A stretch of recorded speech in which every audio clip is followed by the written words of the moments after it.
Hello everyone, and welcome to section 8.4, which is going to be graphing rational functions. So these are going to be kind of an extension and not just looking like our reciprocal graphs. Because these are somewhat unpredictable based on our degrees, we do have to plot at least a couple of points just to get an idea of what it looks like. So we have some notes on vertical and horizontal asymptotes, as well as some x-intercepts that I added that can help you with at least some of your points. So when we have our function, we have vertical asymptotes wherever our denominator is equal to 0, fairly standard. For our horizontal asymptotes, that's all going to depend on the degree. Now, if the degree in the numerator is greater than the degree of the denominator, there's no horizontal asymptote. For example, like a line, y equals x. If the degree of the numerator is less than the degree of the denominator, then we have a horizontal asymptote of y equals 0, just like we might see with like a 1 over x or x over x squared plus 1. And then if the degrees are equal in both the numerator and denominator, we have what I like to call the first coefficient fraction as our asymptote. And then our x-intercepts are whatever the zeros of our numerator are. So that can kind of help you at least get some direction to your graph. And occasionally we won't have any. So if our degrees are the same, after we're simplified, sometimes these guys will simplify a little bit on us. If the degrees are equal, we have our denominator is going to give us our vertical asymptote, and our first coefficient fraction is going to give us our horizontal asymptote. So if I was looking at a graph like this, highest degree is 1 in the numerator, highest degree is 1 in the denominator. So I'm going to draw my asymptotes.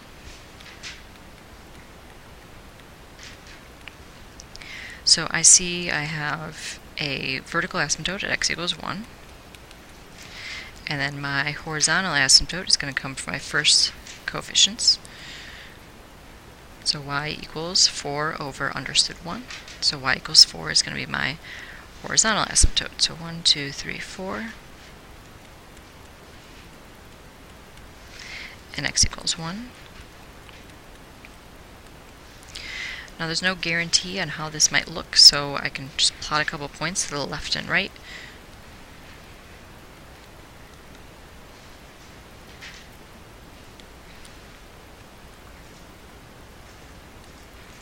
So I just picked points that were to the left of my vertical asymptote and to the right of my vertical asymptote, just so I can get some sort of idea what's going on. When I plug in 0, I've got -2 over -1. So I've got 2. If I plug in the rest of these, I'll get 3, 6, and 5. Again, this is just for some sort of semblance of what in the world does this kind of look like.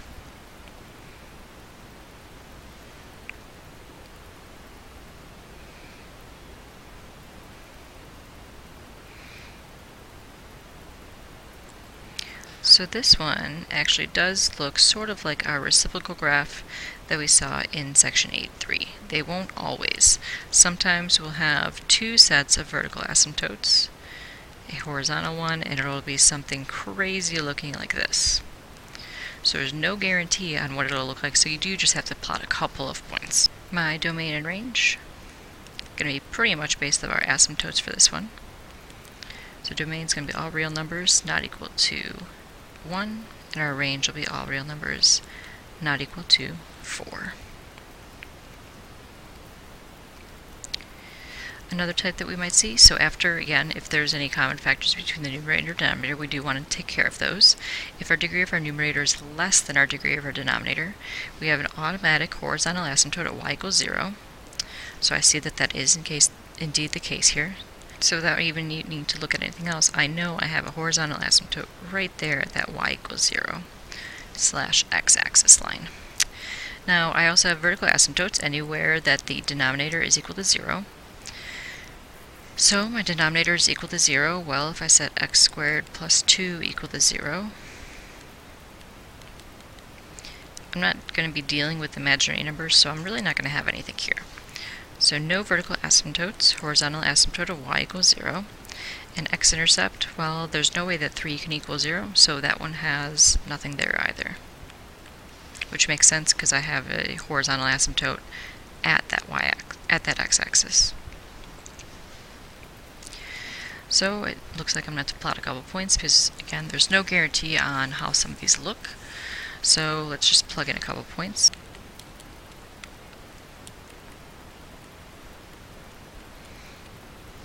So if I plug in -1, -1 squared is 1, 3 over 3 is just 1. If I plug in -2, -2 squared is 4, so I've got 3 over 6. Plug in 0, I got 3 over 2.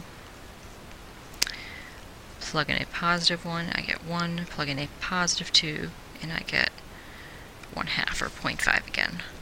So if I kind of graph this,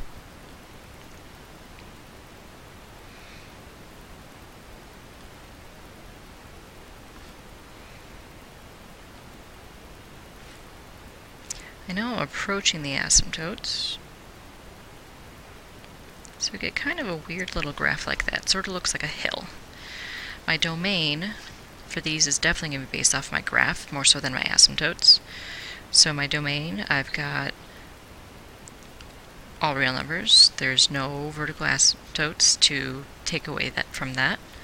In my range, well, I don't hit 0, and it looks like the highest I go is that 1.5. So kind of a weird graph, but again, there's not really a pattern to these guys, so we just plot a couple points just to kind of see what's going on. And then point is continuity. So I've mentioned holes a couple of times. So this occurs when something in the numerator and something in the denominator are in common that we can factor and simplify. So what it'll look like for our graph is just looks like a regular graph, but then we just have kind of a hole in somewhere in there. So let's kind of look at an example like this. So if I'm looking at this, I see automatically, I know x cannot equal 2. If I factor my numerator, since it just looks like one of those problems from our multiplication section, well, I see I have a common factor of x minus 2, both my numerator and denominator. So all I'm left with is x plus 2. I know x cannot equal 2 based off of my initial looking at my denominator, but it's not going to be an asymptote because it doesn't remain in my function when I simplify it.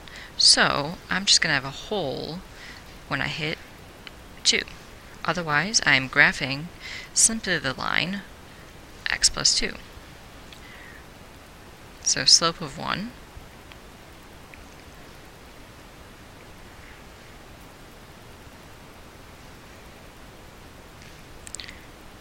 And then when I hit 2, I have a hole,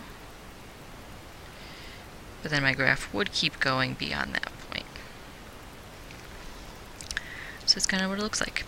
A lot of times it'll be lines. Sometimes we'll have a parabola with a hole, but it will be something that you're familiar with graphing. So if there's something in your numerator and denominator that it looks like, hey, that factors and something simplifies, that's where the hole kind of comes into play. It's not an asymptote, but we know that there's nothing there.